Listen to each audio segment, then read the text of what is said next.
안녕하세요. 지금부터 아주 길고도 특별한 여행을 시작하려 합니다. 바로 천국이라는 곳으로 떠나는 여정이죠. 눈을 감고 제 목소리에 귀를 기울여 주세요. 우리는 성경이라는 거대한 지도를 펼쳐들고 그 안에 숨겨진 천국으로 가는 길을 한 걸음 한 걸음 따라가 볼 겁니다. 천국. 이 단어를 들으면 무엇이 떠오르시나요? 구름 위 하얀 궁전? 날개 달린 천사들의 합창? 황금으로 된 길? 네, 그런 이미지들도 성경의 한 부분에 등장하죠. 하지만 성경이 말하는 천국은 단순히 우리가 죽어서 가는 어떤 장소만을 의미하지는 않습니다. 그것은 훨씬 더 깊고 넓고 태초부터 시작된 거대한 이야기입니다. 이 이야기는 바로 관계에 대한 이야기입니다. 창조주와 그의 피조물 사이에 완전했던 관계, 깨어져 버린 관계, 그리고 마침내 회복될 그 영원한 관계에 대한 서사시이죠.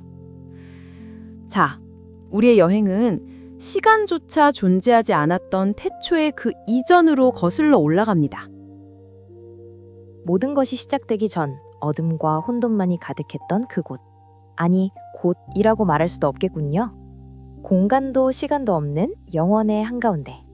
그곳에 그러나 홀로가 아니신 분이 계셨습니다. 성부, 성자, 성령. 삼위일체 하나님께서 완전한 사랑과 기쁨, 평화 속에서 스스로 존재하고 계셨죠. 서로를 향한 완벽한 사랑의 교제. 그것이 바로 천국의 원형이었습니다.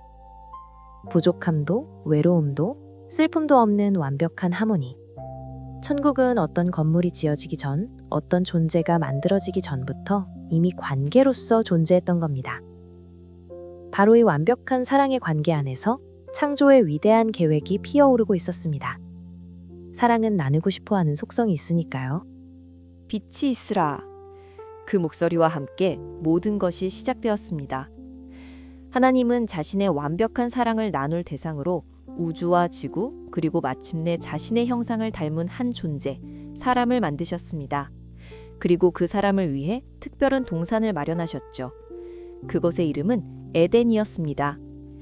에덴은 지상에 구현된 첫 번째 천국이었습니다. 상상해보세요. 마르지 않는 강이 흐르고 온갖 아름다운 과실수가 열매를 맺습니다. 사자와 어린 양이 함께 뒹굴고 독사굴에 아이가 손을 넣어도 다치지 않는 곳. 무엇보다 가장 중요한 것은 하나님께서 저녁 서늘한 바람이 불 때마다 동산을 거니시며 사람과 얼굴을 마주하고 대화하셨다는 사실입니다. 숨을 필요도 두려워할 필요도 없는 완전한 신뢰와 친밀함. 하나님과 사람, 사람과 사람, 사람과 자연이 완벽한 조화를 이루던 곳. 바로 이곳이 하나님이 본래 의도하셨던 하나님 나라, 즉 천국의 모습이었습니다. 천국은 먼 곳이 아니라 바로 함께 있음이었습니다. 하지만 그 완벽한 관계는 영원하지 않았습니다. 사람은 하나님의 친구가 되기보다 하나님처럼 되기를 선택했습니다. 선과 악을 알게 하는 나무의 열매. 그것은 단순한 과일이 아니었습니다. 스스로가 삶의 주인이 되겠다는 선언이었죠. 그 선택의 결과는 가혹했습니다. 첫 번째로 찾아온 감정은 두려움이었습니다. 그들은 하나님의 낯을 피하여 숨었습니다. 완벽했던 관계에 균열이 생긴 겁니다. 부끄러움이 찾아왔고 서로를 탓하기 시작했습니다. 조화는 깨어지고 불화가 싹텄습니다. 결국 그들은 에덴에서 쫓겨납니다. 하나님과의 직접적인 교제가 단절된 것입니다. 동쪽 문은 굳게 닫혔고 불타는 칼을 든 천사들이 그 길을 지켰습니다. 인류는 천국을 잃어버렸습니다. 이제 인간의 마음 깊은 곳에는 고향을 잃은 자의 그리움, 채워지지 않는 공허함이 자리 잡게 되었습니다. 이때부터 성경의 기나긴 이야기는 집으로 돌아가려는 인류의 여정이 됩니다. 에덴에서 쫓겨난 인류. 그들 마음속에는 여전히 하늘을 향한 갈망이 남아 있었습니다. 하지만 그 방식은 왜곡되었죠. 신할 평지에 모인 사람들은 서로에게 말했습니다. 자, 벽돌을 만들어 단단히 굽자. 그리고 도시를 세우고 탑을 쌓아 그 꼭대기를 하늘에 닿게 하자. 우리의 이름을 내고 온 땅의 흩어짐을 면하자. 이것이 바로 바벨탑 이야기입니다. 잘 보세요. 그들은 하나님께 돌아가려 한 것이 아니라 스스로의 힘으로 하늘에 도달하려 했습니다. 하나님의 영광이 아닌 자신들의 이름을 내려고 했죠. 이것은 하나님과의 관계 회복이 아닌 인간의 교만이었습니다. 하나님은 그들의 언어를 혼잡하게 하여 그들을 흩으셨습니다. 인간의 힘으로 쌓아 올린 천국은 무너져 내렸습니다. 이 사건은 우리에게 중요한 사실을 알려줍니다. 천국은 인간의 노력이나 기술로 도달할 수 있는 곳이 아니라는 것을요. 길은 오직 하나, 하나님께서 직접 열어주셔야만 합니다. 흩어진 인류 가운데 하나님은 한 사람을 부르셨습니다. 그의 이름은 아브람. 훗날 많은 민족의 아버지라는 뜻의 아브라함이 되는 인물이죠. 하나님은 그에게 말씀하셨습니다. 너의 고향과 친척과 아버지의 집을 떠나 내가 내게 보여줄 땅으로 가라. 아브라함의 여정은 단순히 땅을 찾아 떠나는 이주가 아니었습니다. 그것은 눈에 보이지 않는 약속을 믿고 떠나는 믿음의 순례였습니다. 그는 평생을 나그네처럼 살았습니다. 장막에 거하며 약속의 땅을 눈앞에 두고도 온전히 소유하지 못했죠. 왜 그랬을까요? 성경은 그 이유를 이렇게 설명합니다. 이는 그가 하나님이 계획하시고 지으실 터가 있는 성을 바랐음이라. 아브라함은 가나안 땅 너머에 있는 영원한 본향, 진정한 천국을 바라보고 있었던 겁니다. 그는 이 땅에서 외국인이요 나그네일 뿐임을 고백했습니다. 그의 삶 자체가 우리의 진짜 집은 여기가 아니다 라고 외치는 순례자의 노래였습니다. 천국을 향한 인류의 희미한 소망이 아브라함이라는 한 사람을 통해 다시 피어오르기 시작한 것입니다. 아브라함의 손자 야곱, 그는 형을 속이고 아버지를 속여 장자의 축복을 가로챈 뒤 두려움에 떨며 도망치던 신세였습니다. 외롭고 지친 그가 차가운 돌을 베개 삼아 잠이 들었을 때 그는 놀라운 꿈을 꿉니다. 땅에서부터 하늘까지 닿는 거대한 사닥다리, 그리고 하나님의 천사들이 그 위를 오르락 내리락 하고 있었습니다. 사닥다리 꼭대기에는 하나님께서 서서 말씀하셨죠. 나는 너의 할아버지 아브라함의 하나님, 이삭의 하나님이다. 네가 누워있는 이 땅을 너와 네 자손에게 주겠다. 나는 너와 함께 있어 네가 어디로 가든지 너를 지키겠다. 이 꿈은 절망에 빠진 야곱에게 엄청난 위로였습니다. 하지만 더 깊은 의미가 숨어 있었죠. 이 사닥다리는 바로 단절되었던 하늘과 땅을 다시 연결하는 길에 대한 환상이었습니다. 언젠가 하나님께서 친히 하늘과 땅을 잇는 길을 내어주시리라는 약속.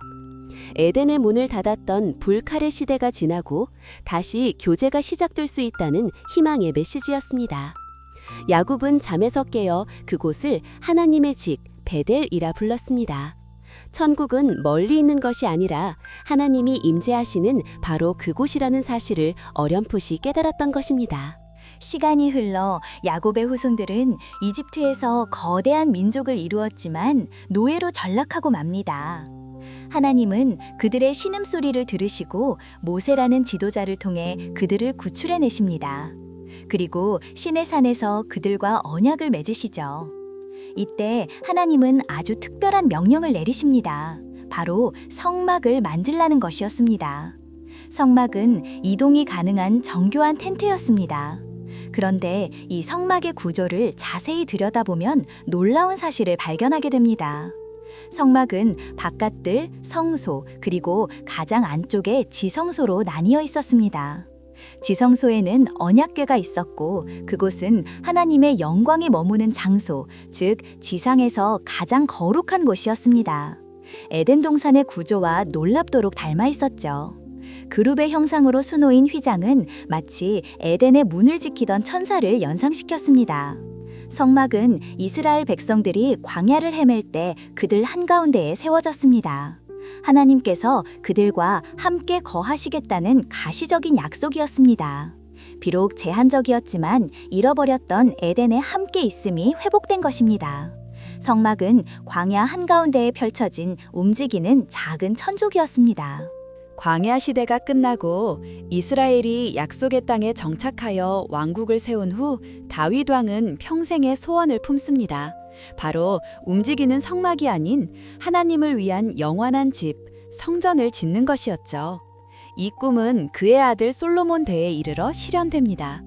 솔로몬 성전은 당대 최고의 기술과 재료를 총동원하여 지은 인류 역사상 가장 화려하고 아름다운 건축물 중 하나였습니다. 백향목과 잣나무, 순금과 보석으로 장식되었죠. 성전의 구조 역시 성막을 그대로 본떠 만들었습니다. 성소와 지성소, 그리고 그 안에는 하나님의 임재를 상징하는 언약궤가 안치되었습니다.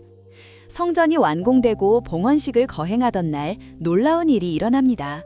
성경은 여호와의 영광이 하나님의 성전에 가득했다고 기록합니다. 하나님의 임재가 너무나도 강렬해서 제사장들이 서서 섬길 수 없을 정도였습니다. 이제 천국은 움직이는 텐트가 아니라 예루살렘이라는 도시의 심장부에 굳건히 자리 잡은 눈부신 건물이 되었습니다. 사람들은 하나님을 만나기 위해, 죄를 용서받기 위해, 기도하기 위해 성전으로 모여들었습니다. 성전은 하늘과 땅이 만나는 공식적인 접점이자 지상에 세워진 하나님의 왕궁, 즉 천국의 모형이었습니다.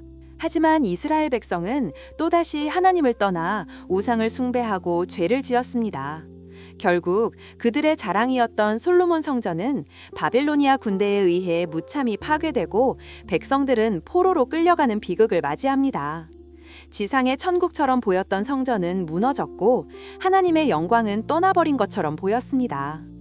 바로 이 절망의 시대에 하나님은 선지자들을 통해 새로운 희망의 메시지를 선포하십니다. 선지자 이사야는 이렇게 외칩니다. 보라, 내가 새 하늘과 새 땅을 창조하리니 이전 것은 기억되거나 마음에 생각나지 아니할 것이라. 그는 또한 늑대와 어린 양이 함께 풀을 뜯고 사자가 소처럼 짚을 먹는 에덴의 평화가 회복된 미래를 노래했습니다. 선지자 에스겔은 파괴된 성전보다 훨씬 더 크고 완벽한 새로운 성전의 환상을 봅니다.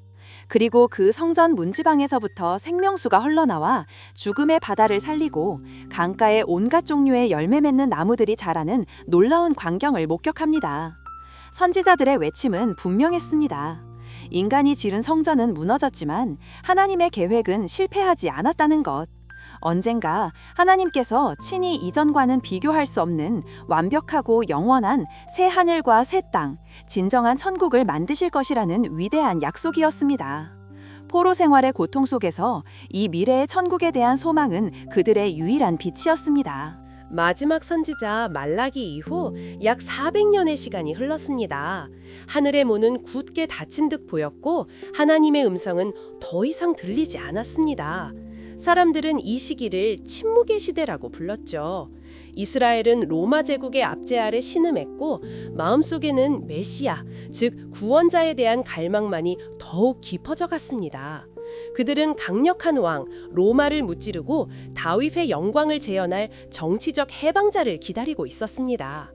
모두가 하늘을 향해 위대한 징조를, 땅을 뒤흔드는 영웅의 등장을 기대하던 그때 하나님의 대답은 가장 낮은 곳에서 가장 연약한 모습으로 찾아왔습니다. 베들레헴의 초라한 마구간, 짐승의 먹이통인 구유 위에서 한 아기의 울음소리가 그 기나긴 침묵을 깨트렸습니다. 하늘의 천사들이 목자들에게 나타나 노래했습니다. 지극히 높은 곳에서는 하나님께 영광이요, 땅에서는 하나님이 기뻐하신 사람들 중에 평화로다. 천국의 왕이 이 땅에 오신 것입니다. 그러나 화려한 궁전이 아닌 냄새나는 마구간으로, 강한 군주가 아닌 연약한 아기의 모습으로, 하나님은 세상의 모든 기대를 뒤엎는 방식으로 친히 인간의 몸을 입고 우리 가운데 오셨습니다. 이 아기의 이름은 예수, 구원이라는 뜻이었죠.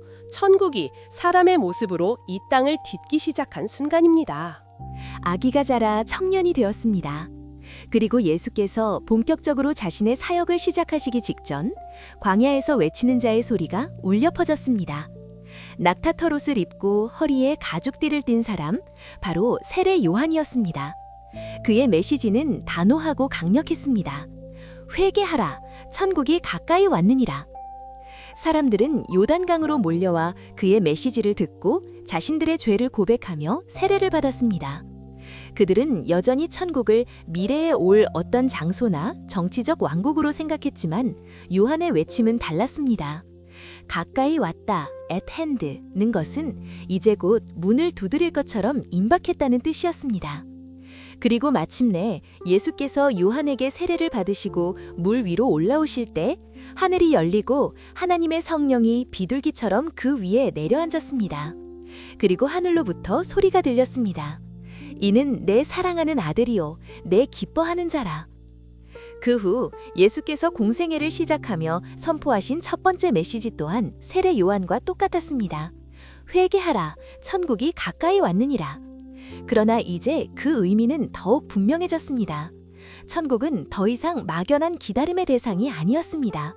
천국의 왕이신 예수 그리스도, 바로 그분 자신이 이 땅에 오심으로써 천국이 이미 우리 가운데 시작되었다는 선포였습니다. 예수께서는 무리를 이끌고 한 산에 오르셨습니다. 그리고 입을 열어 그들을 가르치기 시작하셨죠. 이 가르침을 우리는 산상수훈이라 부릅니다.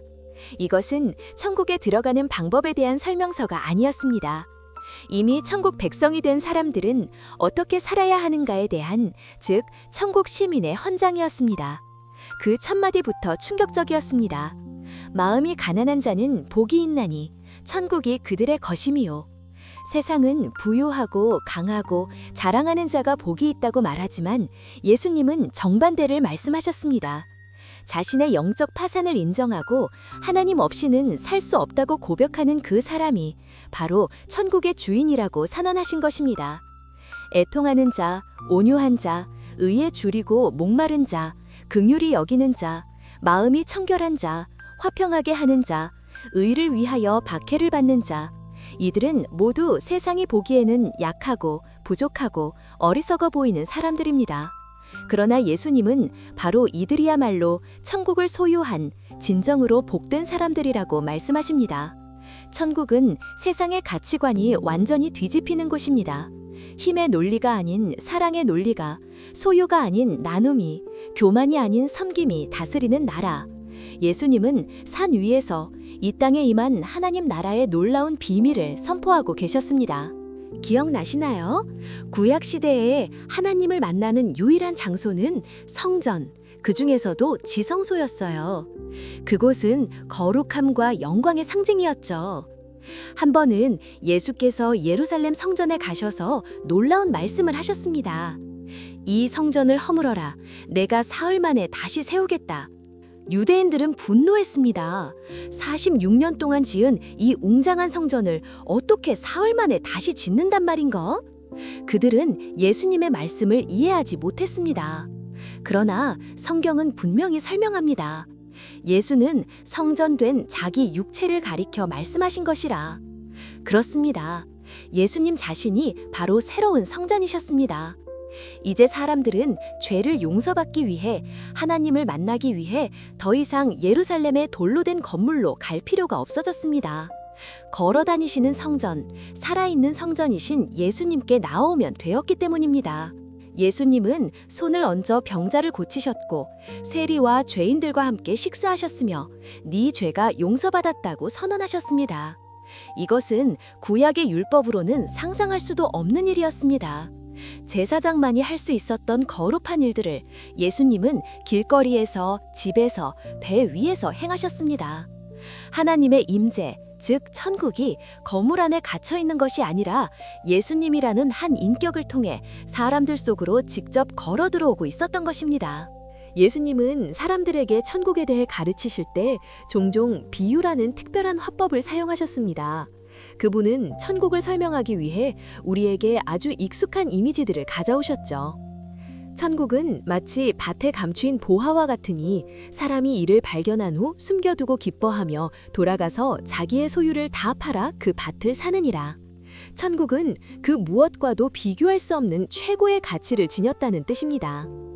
천국은 마치 좋은 진주를 구하는 장사와 같으니 극히 값진 진주 하나를 발견함에 가서 자기의 소유를 다 팔아 그 진주를 사느니라. 역시 마찬가지입니다. 천국을 발견한 사람은 자신의 모든 것을 걸 만큼 그것이 소중하다는 것을 압니다. 천국은 마치 겨자씨 한 알 같으니 땅에 심을 때에는 땅 위의 모든 씨보다 작은 것이로되 심긴 후에는 자라서 모든 풀보다 커지며 큰 가지를 내나니 공중의 새들이 그 그늘에 깃들일 만큼 되느니라. 천국은 지금은 비록 작고 미미하게 시작되지만 결국에는 온 세상을 덮을 만큼 거대하게 성장할 것이라는 약속입니다. 예수님의 비유는 귀가 있는 자들에게 천국의 비밀을 열어 보여주는 열쇠였습니다. 천국은 단순히 죽어서 가는 곳이 아니라 이 땅에서 이미 시작되었고 자라나고 있으며 발견한 자에게는 모든 것을 바칠 만한 가치가 있는 실제라는 것을 그분은 일상의 언어로 사람들의 마음밭에 심고 계셨습니다. 예수님의 지상에서의 마지막 밤이 다가오고 있었습니다. 제자들은 불안과 슬픔에 잠겨 있었죠. 스승이 곧 떠나신다는 것을 직감했기 때문입니다. 그때 예수님은 그들을 위로하며 인류 역사상 가장 위대한 약속 중 하나를 주십니다. 너희는 마음에 근심하지 말라. 하나님을 믿으니 또 나를 믿으라.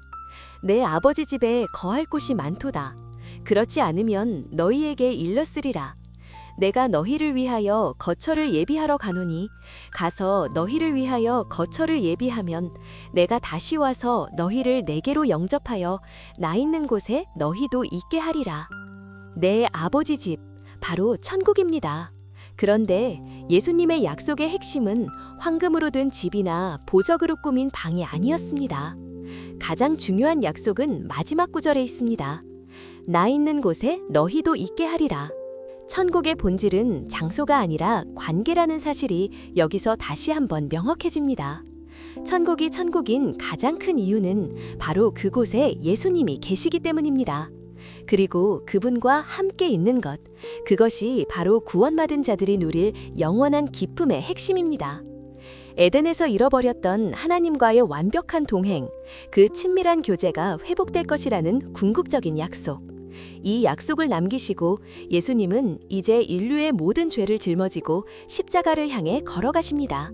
천국으로 가는 유일한 길을 당신의 죽음으로 열기 위해서였습니다. 어둠이 온 땅을 덮었습니다. 인류의 모든 죄와 저주, 수치와 고통을 짊어지신 예수께서 십자가에 못 박히셨습니다. 제자들은 뿔뿔이 흩어졌고 그를 따르던 무리는 조롱과 멸시를 퍼부었습니다. 하늘의 왕이 가장 비참하고 무력한 모습으로 죽어가고 있었습니다.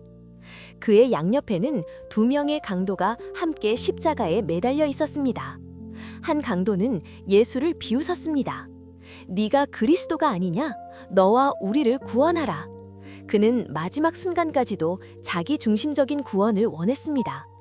그러나 다른 한편의 강도는 달랐습니다. 그는 자신의 죄를 인정했고 십자가에 달리신 예수가 죄 없는 분이심을 알아보았습니다. 그리고 그는 인류 역사상 가장 위대한 믿음의 고백 중 하나를 합니다.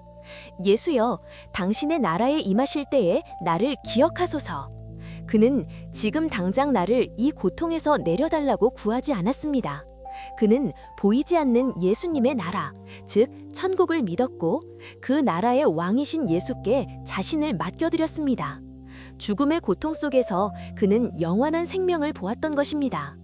예수님은 그에게 약속하셨습니다. 내가 진실로 내게 이르노니 오늘 네가 나와 함께 낙원에 있으리라. 바로 그 순간 십자가 위에서 가장 절망적인 그 자리에서 천국의 문이 활짝 열렸습니다. 구원은 인간의 행위나 자격이 아니라 오직 예수 그리스도를 왕으로 인정하는 믿음으로 주어진다는 진리가 피 묻은 십자가 위에서 선포된 것입니다. 천국은 이제 공로가 아닌 은혜로 들어가는 곳임이 확증되었습니다. 예수께서 다 이루었다 외치시고 마지막 숨을 거두시는 바로 그 순간 예루살렘 성전에서는 기이하고도 엄청난 사건이 일어났습니다.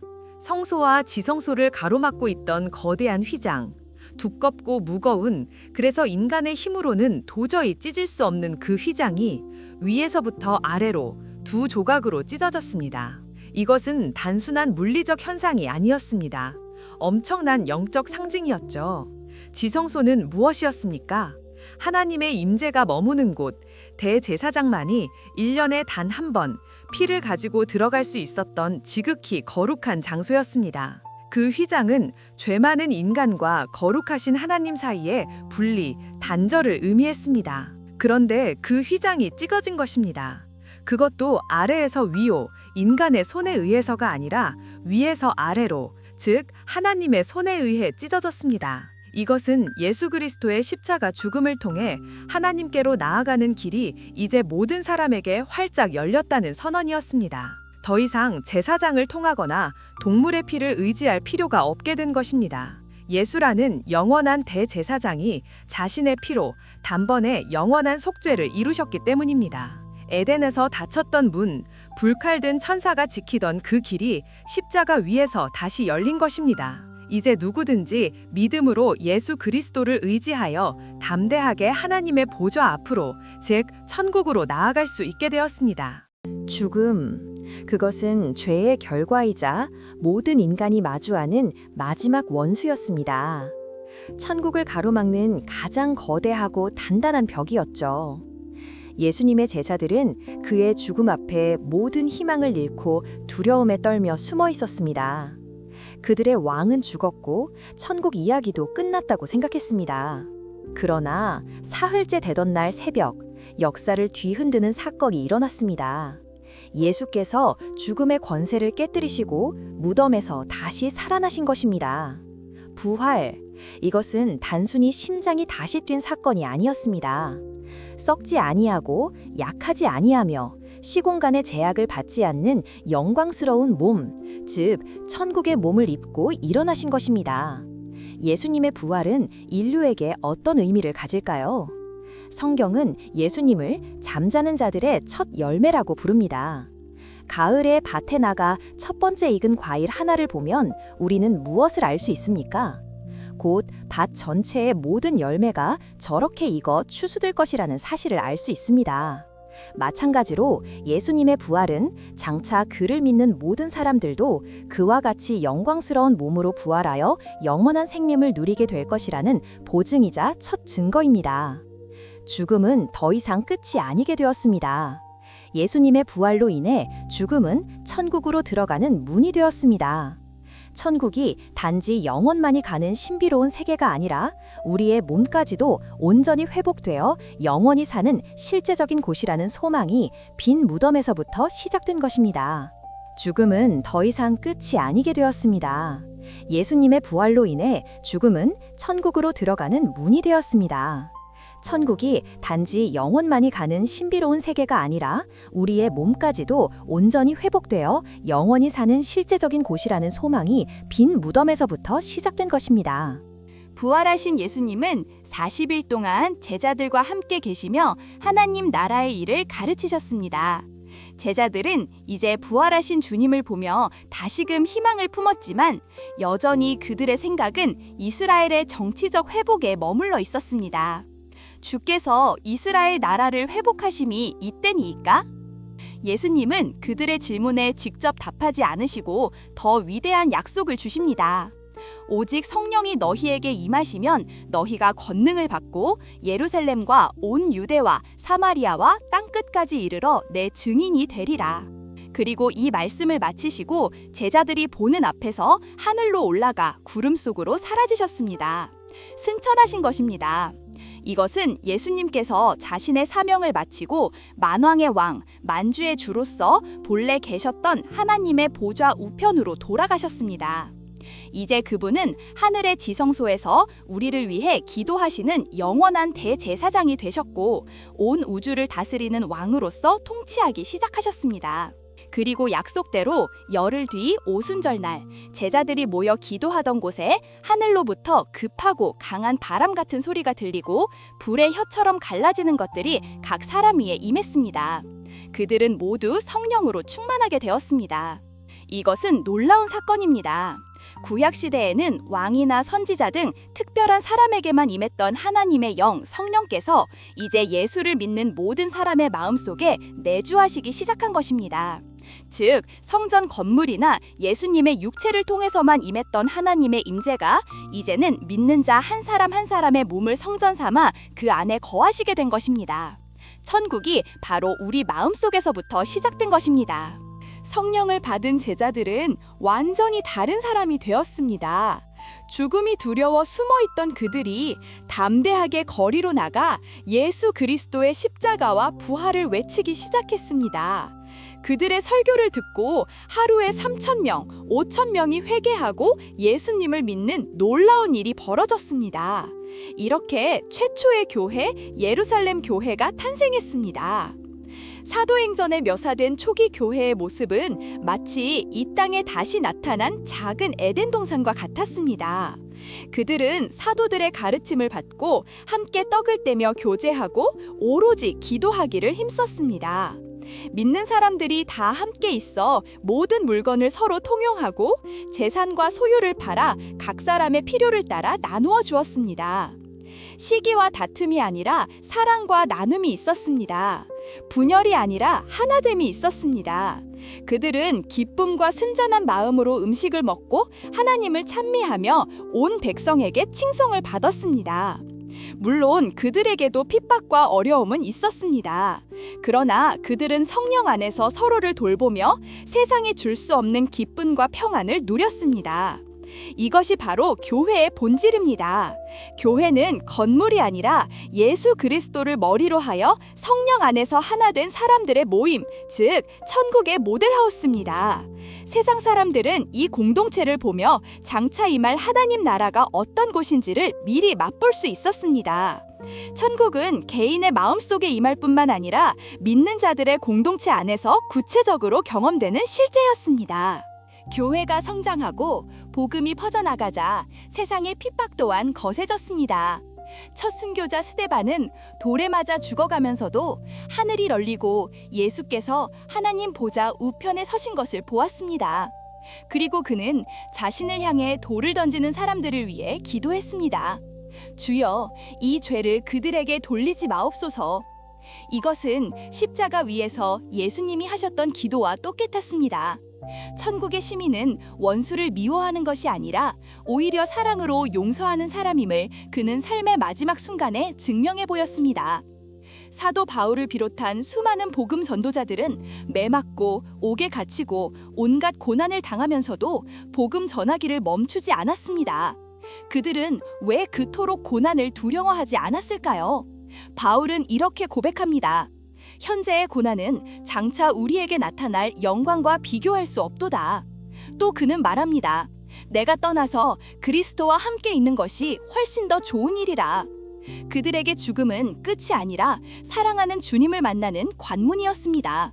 그들에게 이 땅의 삶은 잠시 머무는 장막 생활이었고 그들의 진짜 시민권은 하늘에 있었습니다. 그들은 보이지 않는 영원한 것을 바라보았기에 보이는 잠깐의 고통을 이겨낼 수 있었습니다. 순교자들이 흘린 피는 결코 헛되지 않았습니다. 그 피는 땅에 떨어져 더 많은 믿음의 열매를 맺는 천국의 씨앗이 되었습니다. 그들의 삶과 죽음 자체가 천국이 이 땅에 그 어떤 것보다 비교할 수 없이 소중하다는 가장 강력한 증거였습니다.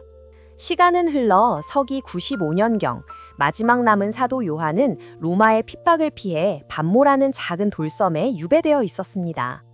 늙고 지친 사도에게 세상은 절망적으로 보였을 것입니다. 교회는 핍박받고 성도들은 죽어가고 거대한 로마 제국은 마치 무너지지 않을 악의 화신처럼 보였습니다.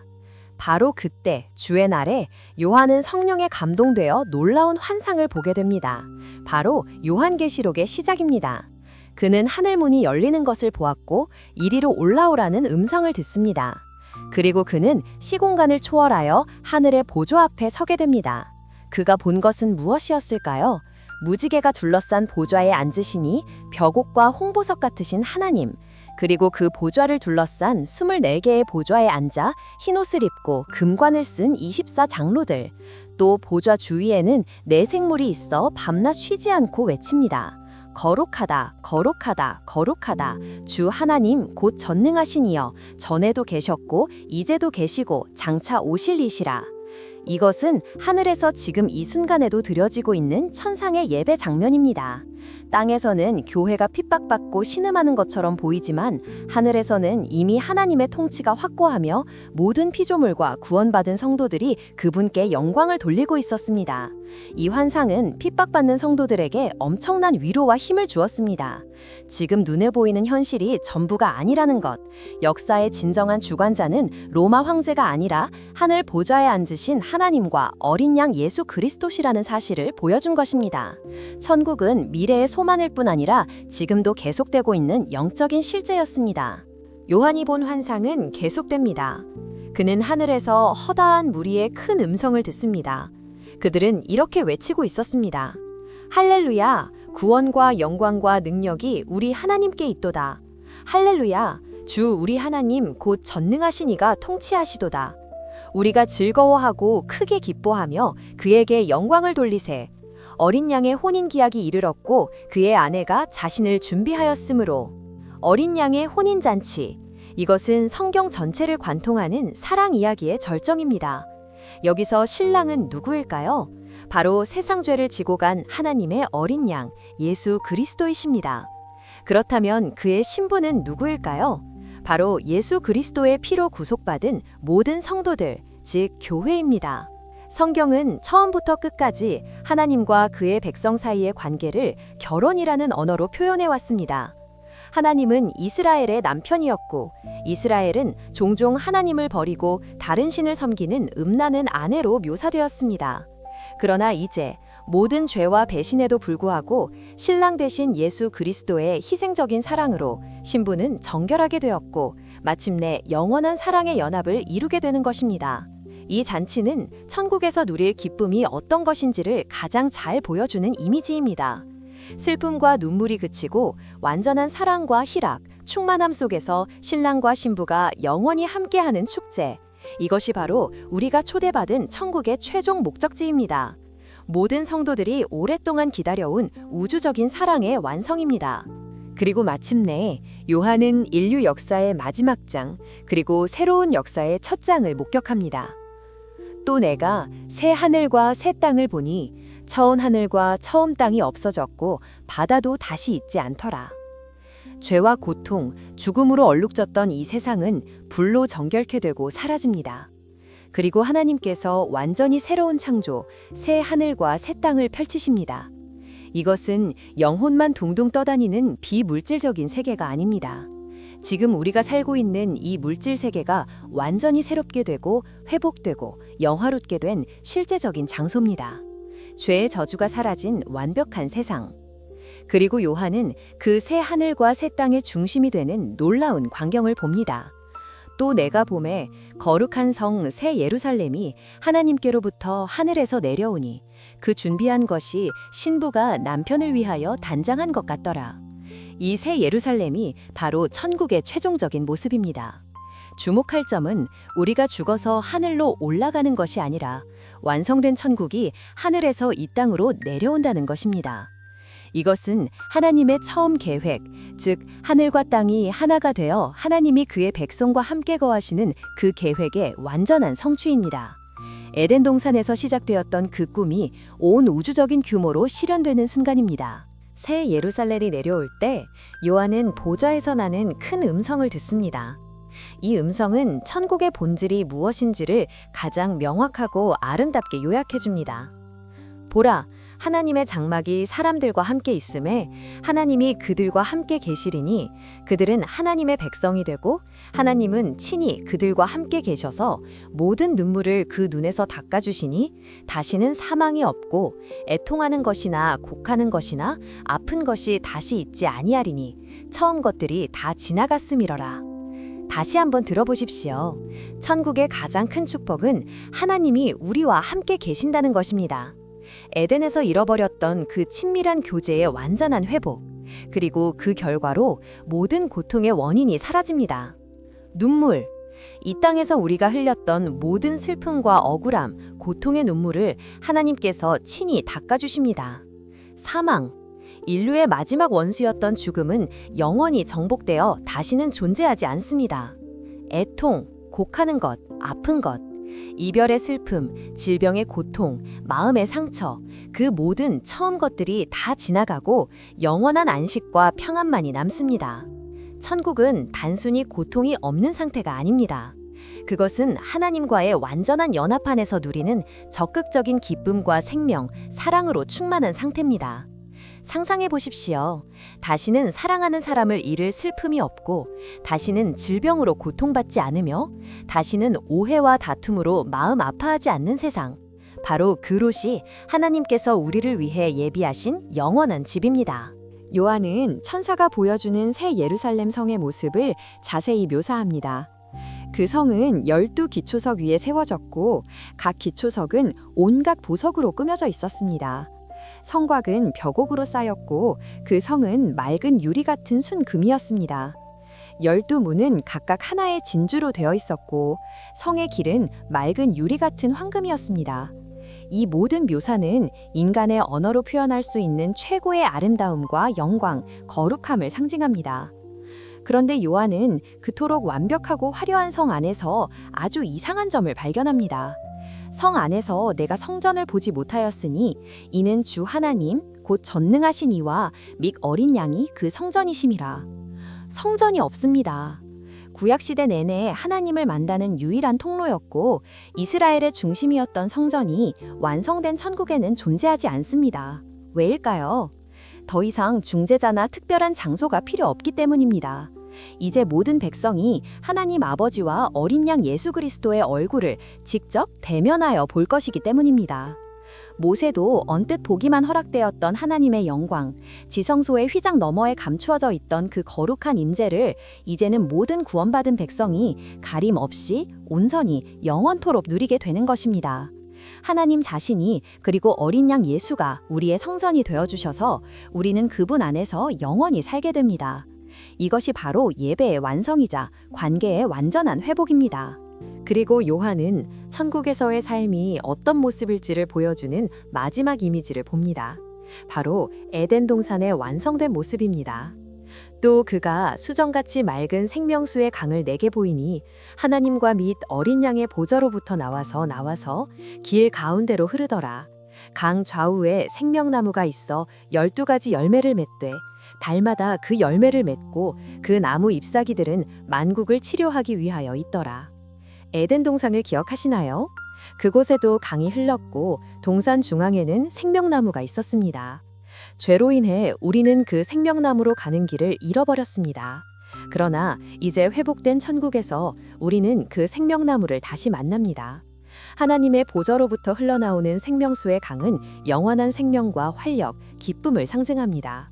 그리고 그 강가에 있는 생명나무는 달마다 새로운 열매를 맺습니다. 천국이 지루하거나 정체된 곳이 아님을 보여줍니다. 우리는 영원토록 새로운 기쁨과 새로운 발견, 새로운 영광을 경험하며 하나님을 알아가는 역동적인 삶을 살게 될 것입니다. 그리고 그 잎사귀는 만국을 치료하기 위하여 있다고 합니다. 이것은 천국에 질병이 있다는 뜻이 아닙니다. 오히려 이 땅에서 민족과 인종, 문화의 차이로 인해 생겼던 모든 상처와 분열이 그곳에서는 완전히 치유되고 모든 족속이 하나님 안에서 완벽한 조화와 하나됨을 이룰 것이라는 약속입니다. 천국은 우주적인 화해의 장소입니다. 요한계시록은 천국의 모습을 묘사하며 놀라운 선언으로 마무리됩니다. 다시 저주가 없으며 하나님과 그 어린 양의 보좌가 그 가운데에 있으리니 그의 종들이 그를 섬기며 그의 얼굴을 볼 터이요 그의 이름도 그들의 이마에 있으리라. 다시 밤이 없겠고 등불과 햇빛이 쓸데없으니 이는 주 하나님이 그들에게 비치심이라. 그들이 세세토록 왕노릇하리로다. 세세토록 왕노릇하리로다. 이것이 무슨 뜻일까요? 우리가 천국에 가서 그저 구름 위에 앉아 하프나 켜며 게으르게 시간을 보내는 것이 아니라는 뜻입니다. 성경은 구원받은 성도들이 그리스도와 함께 왕노릇할 것이라고 약속합니다. 이것은 하나님께서 태초에 인간을 창조하실 때 주셨던 사명의 회복입니다. 생육하고 번성하여 땅에 충만하라. 땅을 정복하라. 모든 생물을 다스리라. 죄로 인해 왜곡되었던 이 청지기로서의 위임, 즉 하나님의 대리 통치자로서의 역할이 새 하늘과 새 땅에서 온전히 회복되는 것입니다. 우리는 하나님의 지혜와 사랑을 가지고 새롭게 된 피조 세계를 돌보고 탐험하고 개발하며 그 안에서 창조적인 일들을 하게 될 것입니다. 지금 이 땅에서 우리가 경험하는 학문, 예술, 과학, 기술의 기쁨은 어쩌면 천국에서 우리가 누릴 그 영원하고 창조적인 활동에 아주 희미한 그림자일 뿐일지도 모릅니다. 우리는 그곳에서 지치지 않는 몸과 죄에 오염되지 않은 온전한 지성으로 하나님의 무한한 창조 세계를 영원토록 다스리며 그분께 영광을 돌리는 왕 같은 제사장으로서의 삶을 살게 될 것입니다. 자, 우리는 태초 이전의 영원부터 새 하늘과 새 땅의 영원까지 성경이 말하는 천국의 장대한 여정을 함께 여행했습니다. 그렇다면 이 이야기는 단순히 먼 미래에 대한 약속 혹은 죽음 이후에 대한 위로에 불과한 것일까요?